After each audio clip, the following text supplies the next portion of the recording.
Ito na mga bossing, update natin ang salpukan sa SEA Games 2025.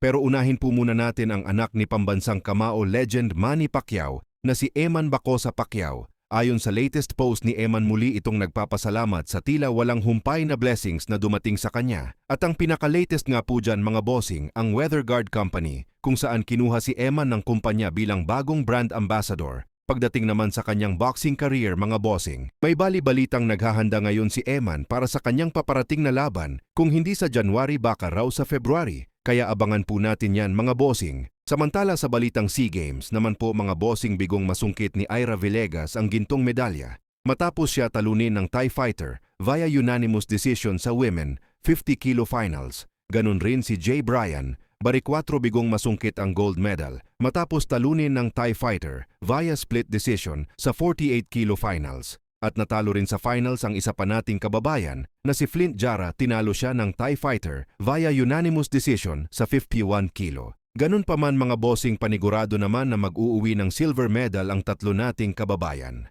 Samantala nasungkit naman ni Yumir Marshall ang gintong medalya matapos niya talunin ng Indonesian fighter via split decision sa 80 kilo. Marami naman ang nagsasabi na buti na lang daw hindi isang Thai fighter ang napatapat kay Yumir sa finals, kung nagkataon baka nga daw cooking Thai Buffalo de Humano ang kinalabasan ng resulta. Halos lahat ng gintong medalya sa boxing ay nahakot ng bansang Thailand. Ganun pa man po mga bossing, masaya pa rin tayo dahil pang-anim ang bansang Pilipinas pagdating sa maraming nahahakot na gintong medalya, silver at bronze medal. Sa ibang balita naman, nasa bansang Japan na ngayon ang Team Casimero para sa napapalapit niyang laban kontra sa Japanese fighter na si Tom Mizokoshi. Kaya abangan po natin ang kanilang salpukan sa susunod na Sabado na yan mga boss. Hanggang dito na lang muna at Merry Christmas po sa inyong lahat and God bless.